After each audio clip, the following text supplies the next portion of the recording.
کامیاب وہ ہوگا جو رسول کو اپنا نبی مانتا ہے، کامیاب وہ ہوگا جو مرنے کے بعد اللہ کے سامنے جواب دینے کے کٹہرے میں کھڑا ہونے کا اسے ڈر ہے، وہ کامیاب ہوگا۔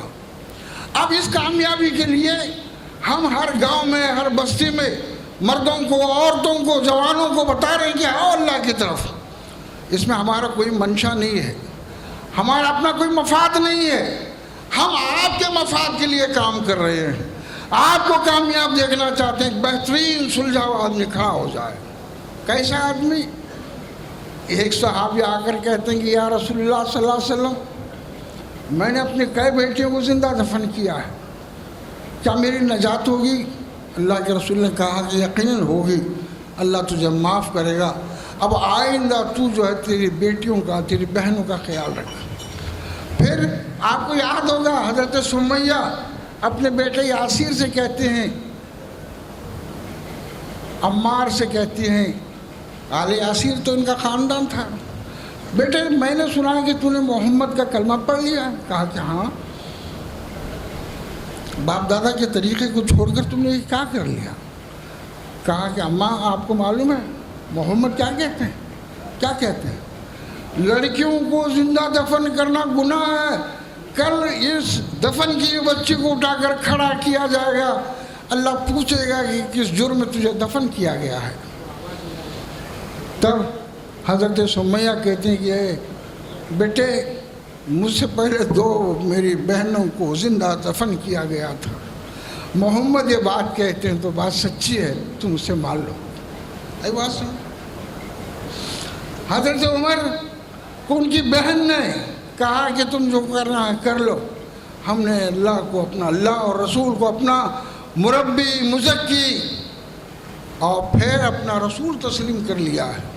وائے بلال کو گرم ریتی پر گھسیٹا جا رہا ہے، کہہ رہے ہیں احد احد، ایک کمزور طبقے کا آدمی، پچھڑی ہوئی ذات کا آدمی، غلام، اور اسے گرم ریت پر وزنی پتھر رکھ کر گھسیٹا جا رہا ہے۔ وہ کہتا ہے احد احد، میں اللہ کو ماننے والا ہوں۔ پھر منہ مانگی قیمت دے کر حضرت ابوبکر نے اسے آزاد کرا دیا۔ یہ بات ذہن میں رکھیے، یہی بلال تھے جو مؤذن نبی تھے اور 5 وقت اذان میں پکارتے تھے حیا علی الفلاح، آؤ فلاح کی طرف۔ مکہ فتح ہوا تو بلال کو کعبۃ اللہ کی چھت کے اوپر اللہ کے رسول نے کھڑا کیا اور کہا کہ بلال پکارو اللہ کی طرف۔ بلال نے اذان پکاری۔ آج اللہ کا مقدس ترین مکان کعبۃ اللہ بلال کے قدموں کے نیچے ہے اور بلال اذان پکار رہے ہیں فلاح کی طرف۔ برادران عزیز، یہ کام مجھے بھی کرنا ہے، آپ کو بھی کرنا ہے۔ ایک ایک مرد کو، ایک ایک عورت کو، ایک ایک پڑھے لکھے کو، ایک ایک ان پڑھ کو، ایک ایک بیٹی کو، ایک بہن کو، ایک ماں کو یہی رول ادا کرنا ہے۔ اگر آپ نے اس کامیابی کے لیے دوسروں کے پیچھے بھاگنا شروع کر دیے تو آپ بھی نقصان میں پڑیں گے۔ اب تک پڑھتے آئے ہیں، اس کے بعد بھی پڑھیں گے اور دوسروں کو بھی نقصان میں ڈالیں گے۔ کوئی آپ کا خیر خواہ نہیں ہے، آپ کا خیر خواہ اللہ ہے اور آپ کا خیر خواہ اللہ کے رسول ہیں، اور آپ کی خیر خواہی ہی کے لیے حیا علی الفلاح کی صدا جماعت اسلامی ہند 75 سال سے لگا رہی ہے۔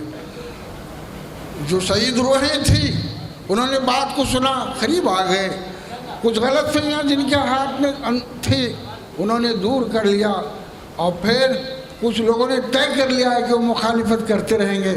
ہم ان کے حق میں بھی دعا خیر کرتے ہیں۔ برادران عزیز، جماعت کے دستور آپ اٹھا کر دیکھیے، کہا کہ آپ کا یہ نصب العین ہے دین کی اقامت، اور یہ صرف اللہ کی رضا اور آخرت کی فلاح کے لیے ہے۔ میں اپنا خیر خواہ ہوں تو مجھے سوچنا ہوگا میری عمر کتنے سال گزر گئے ہیں، میں نے کیا پایا اور کیا کھویا ہے، کہاں میری زندگی ختم ہو گئی، اور پھر میں ایک دن اس دنیا کو چھوڑ کر چلا جاؤں گا۔ میرا لاشا ہوگا اس سال کے ہاتھ میں، وہ جیسا چاہے گا اسے غسل دے گا۔ پھر عزیز اور اقارب لے جا کر جنازہ پڑھیں گے، ہزاروں من مٹی کے نیچے مجھے دفن کر دیا جائے گا۔ اب دیکھ لیجئے کہ یہ آدمی کامیاب ہوا یا ناکام ہوا۔ سوچیے اس بات پر. یہ آج کا جو سلوگن ہے یہی سلوگن اللہ کے رسول نے رکھا تھا اہل مکہ کے سامنے، اہل مدینہ کے سامنے، پورے عرب کے سامنے. نتیجہ کیا ہوا؟ 23 سال کے مختصر عرصے میں 10 لاکھ مربع میل کے اوپر یہ بات پھیل گئی. لوگ کامیابی کے لیے جوق در جوق نبی صلی اللہ علیہ وسلم کے ساتھی بن گئے. آپ کے لیے بھی یہ موقع ہے، آپ ٹھنڈے دل سے اس بات پر غور کیجئے. واقعی آپ کامیابی چاہتے ہیں؟